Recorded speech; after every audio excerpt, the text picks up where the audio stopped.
تو حضور نے ایک مرتبہ پوچھا صحابہ سے اتدرون من المفلس، تم جانتے ہو مفلس کون ہوتا ہے؟ صحابہ نے جواب دیا حضور ہم اس شخص کو مفلس سمجھتے ہیں جس کے پاس درہم و دینار نہیں ہے۔ فرمایا نہیں، میری امت کا مفلس وہ ہوگا جو بہت سی نمازیں لے کر آئے گا، بہت سے روزے لے کر آئے گا، بہت سے حج لے کر آئے گا، بہت سے عمرے لے کر آئے گا، لیکن اس کے ساتھ فلاں شخص کو گالی دی تھی، فلاں شخص کا مال کھا لیا تھا، فلاں شخص پر تہمت لگائی تھی۔ اب وہ سارے دعوے دار آ جائیں گے اللہ اس نے میرے ساتھ یہ کیا، ٹھیک ہے بھائی اس کی نمازیں تم لے جاؤ، اور تو کچھ ہے نہیں۔ کوئی اور دعوے دار آیا روزہ وہ لے گیا، ان کے پاس کچھ نہیں رہا، دعوے دار اب بھی باقی ہیں۔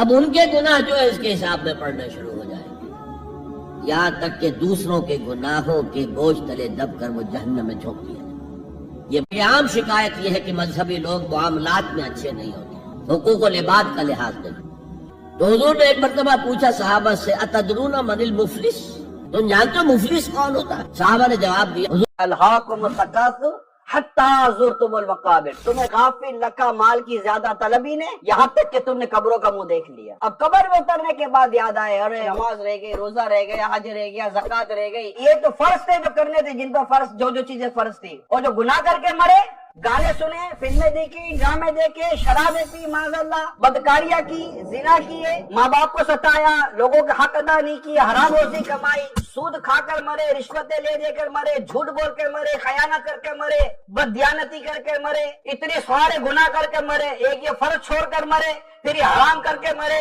اور خدا نہ خاصا بغیر توبہ کیے مرے، اور اللہ ناراض اور اس کے پیارے حبیب روٹ گئے۔ ذرا سوچا ہمارا مرنے کے بعد بنے گا کیا؟ ہم صرف مال کمانے کے لیے دنیا میں نہیں آئے، اللہ فرماتا ہے وما خلقت الجن والانس الا لیعبدون، ہم نے جن اور انسانوں کو اپنی عبادت کے لیے پیدا کیا ہے۔ پلیز سوچیے۔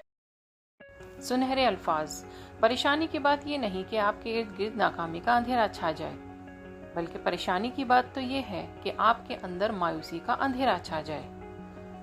زندگی آزمائشوں کا سمندر ہے، کسی سے لے کر آزمایا جاتا ہے تو کسی کو بے تحاشا دے کر آزمایا جاتا ہے، بس کہیں صبر اور کہیں شکر کی آزمائش ہے۔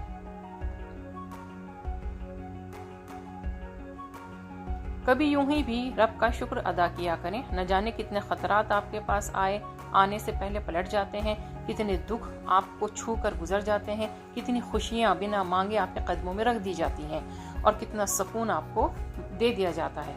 توبہ ایسی دوا ہے جو بیماریوں کو شفا میں بدل دیتی ہے، زخموں کو بھر دیتی ہے، دل کو پرسکون کر دیتی ہے، اللہ کی رحمت کے قریب کر دیتی ہے، مشکل میں خیر پر یقین عطا کرتی ہے، جو بند راستے کھول دیتی ہے، جو نعمتوں کی برسات کر دیتی ہے۔ آئیں اپنے دلوں کا علاج کریں، کسی کے بارے میں غلط گمان نہ کریں، کیونکہ آپ اس کی زندگی کی الجھنوں سے واقف نہیں ہیں۔